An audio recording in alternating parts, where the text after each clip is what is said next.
La situación del Vaticano, habiéndose reunido el Papa Francisco con Nicolás Maduro, es bastante preocupante. Ya hemos visto cómo en este año el Papa Francisco se ha reunido con Rafael Correa, se ha reunido con Evo Morales, con Raúl Castro,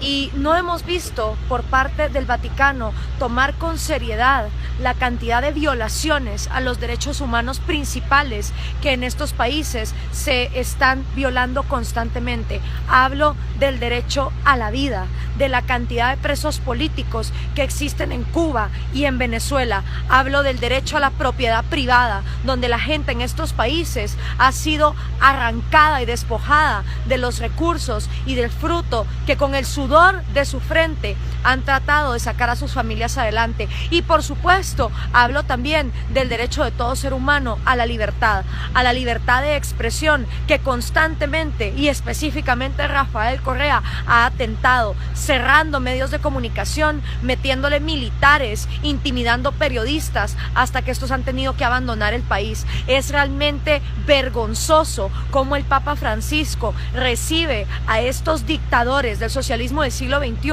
que cada vez están anulando las libertades y los derechos de sus pueblos. Y el peor de los casos, el venezolano, donde se reúne con Nicolás Maduro sin que nadie lo supiera de antemano, en una coyuntura donde Nicolás Maduro se ha opuesto a que se haga un referéndum exigido por el pueblo de Venezuela para sacarlo del poder. Y en lugar el Papa de estar orando por estas naciones, lo que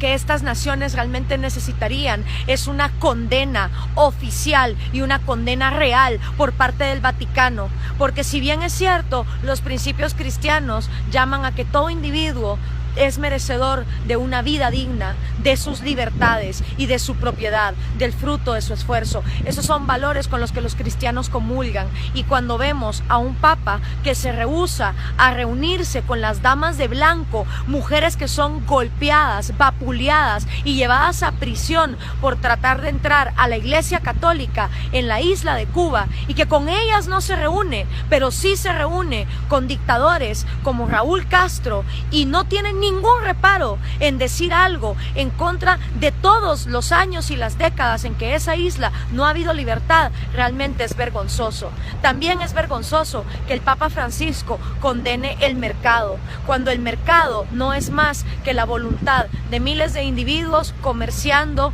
libre y voluntariamente productos que ellos decidan, y que él vea en el mercado la manera de multiplicar la pobreza, cuando en realidad, si ese fuera el caso, Venezuela hoy sería una de las naciones más ricas del mundo. Si ese fuera el caso, entonces Cuba, donde a las personas se les quita hasta el 90% de su salario, también estarían en una situación de bonanza. Pero donde no hay mercado, donde a la gente no se le deja comerciar en libertad sus talentos y el producto de su esfuerzo, entonces viene la miseria. Y que el Papa Francisco sea incapaz de ver cómo funciona la economía y condene estas cosas, realmente es preocupante. Que se reúna con estos dictadores y no con la gente que es vapuleada. Yo esperaría que el Papa Francisco, así como se ha reunido con ellos, se reúna con Lilian Tintori, con María Corina Machado, con los presos políticos en Cuba, con las damas de blanco, con los presos políticos de Venezuela, y que por lo menos tenga la amplitud de mente de escuchar las dos versiones para